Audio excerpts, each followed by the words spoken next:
اعوذ باللہ من الشیطان الرجیم بسم اللہ الرحمن الرحیم۔ ویورز، آپ دیکھ رہے ہیں ورس ٹرائل ٹی وی اور میرا نام ہے کاشف چشتی۔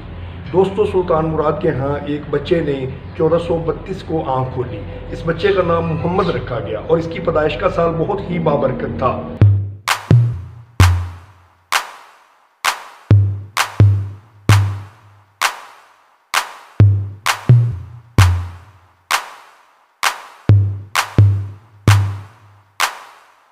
مثلاً فصلوں کی پیداوار میں بہتری اور گھوڑوں کا جڑواں بچے پیدا کرنا وغیرہ۔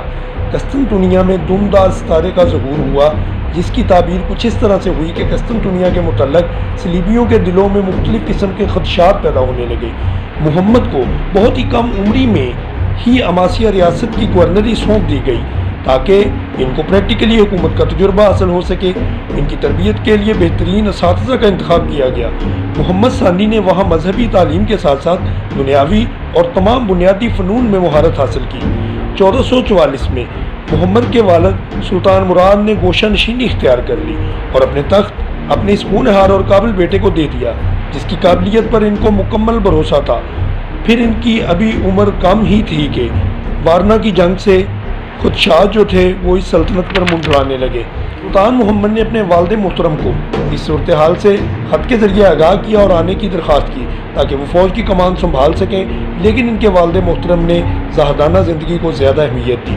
دوسری مرتبہ انہوں نے پھر خط لکھا کہ اگر آپ سلطان ہیں تو اپنی فوج کی قیادت کو سنبھالیں، اور اگر میں سلطان ہوں تو میں آپ کو اس کا حکم دیتا ہوں۔ چنانچہ سلطان مراد واپس آئے اور 1444 کے آخر میں ہونے والی جنگ وارنا میں انہوں نے فوجوں کی قیادت کی۔ 1446 کو سلطان مراد نے دوبارہ اقتدار سنبھالا۔ اس کی وجہ بہت سے لوگ ان کے کم عمر بیٹے کی حکمرانی سے ناخوش تھے اور بغاوت کر دی گئی۔ 1451 کو سلطان مراد نے وفات پائی اور ان کی وفات کے بعد سلطان محمد ثانی سلطنت عثمانیہ کے 7ویں حکمران بنے اور ان کی عمر صرف 19 سال تھی۔ سلطان محمد نے تخت نشینی کے فوراً بعد قسطنطنیہ پہ حملے اور اس کی خوب تیاریاں کرنی شروع کر دی۔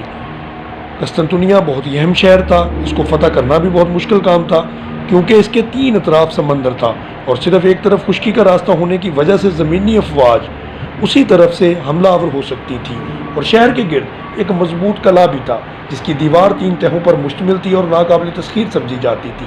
3 دیواروں میں سے اندرونی دیواریں حد درجہ محفوظ تھیں۔ بازنطینی سلطنت میں قسطنطنیہ کی کم و بیش 24 محاصرے ہوئے، لیکن یہ شہر کبھی بھی فتح نہیں ہوا تھا۔ نبی اکرم صلی اللہ علیہ وآلہ وسلم نے فرمایا، یقیناً تم قسطنطنیہ کو فتح کر لو گے۔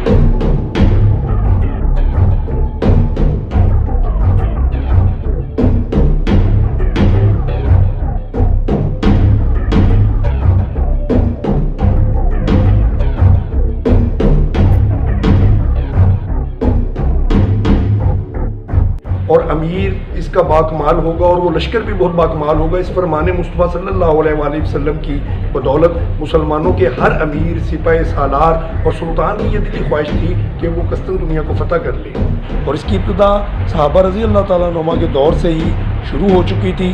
حضرت امیر معاویہ اور سلمان بن عبد الملک جو اموی خلیفہ تھے، یہ کوششیں کرتے رہے کہ شہر کو فتح کر لیں، لیکن کامیاب نہ ہو سکے۔ کئی عثمانی خلیفہ بھی اس شہر کا محاصرہ کر چکے تھے۔ سلطان محمد نے قسطنطنیہ پر حملے سے پہلے باقی تمام مخالفوں سے صلح کر لی تھی تاکہ سکون سے یہ کام کر سکے۔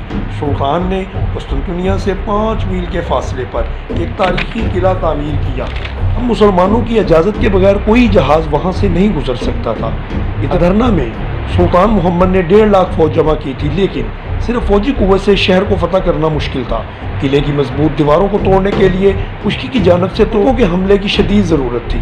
سلطان نے ایک عیسائی انجینئر سے ایک بڑی توپ بنوائی جس کے گولے کا قطر 2.5 فٹ تھا، اور اس کے علاوہ بہت سی چھوٹی توپیں بھی بنوائی گئیں۔ اس کے علاوہ 180 جہازوں کا بیڑا بھی تیار کیا گیا۔ 2 سال عام محاصرے کی تیاریوں میں حد درجہ مصروف رہے۔ قسطنطنیہ کا حکمران شہنشاہ قسطنطین تھا۔ اس نے یورپی حکومت کو مدد کے لیے پکارا، لیکن یونانیوں کے پادریوں نے مداخلت کر دی اور فرقہ واریت کی بنا پر مدد سے انکار کر دیا کیونکہ وہ کسی اور فرقے سے تعلق رکھتے تھے۔ جینوا کا ایک کمانڈر جو 2 جنگی جہازوں اور 700 منتخب سپاہیوں کے ہمراہ قسطنطین کی مدد کو پہنچا اور صرف 3000 یونانی فوجی اس کی مدد کو آ سکے۔ 1453 کو محاصرہ کر لیا گیا۔ ابتدا میں قلعے پر محاصرے کا کوئی فائدہ نہ ہوا اور فوجی نقصان بھی ہوتا رہا۔ سرنگیں کھودنے کی حکمت عملی بھی کامیاب نہ ہو سکی۔ سمندری 5 جہاز جن میں قسطنطنیہ کے لیے رسد کا سامان تھا جب آئے تو عثمانیوں نے ان کا راستہ روکنے کی کوشش کی، لیکن وہ کافی بڑے جہاز تھے اور انہوں نے گولہ باری کر کے عثمانی چھوٹے جہازوں میں کھلبلی مچا دی اور راستہ ڈھونڈ لیا۔ لیکن اس کے بعد مسلمانوں نے کوئی بھی نیا جہاز جو تھا اس کو گزرنے نہ دیا۔ ناظرین، اگر آپ کو ہماری یہ ویڈیو اچھی لگی ہو تو ویڈیو کو لائک کریں، چینل کو سبسکرائب کر دیں اور بیل آئیکن کو کلک کر دیں تاکہ ہماری نئی آنے والی ویڈیو کا نوٹیفیکیشن آپ تک پہنچتا رہے۔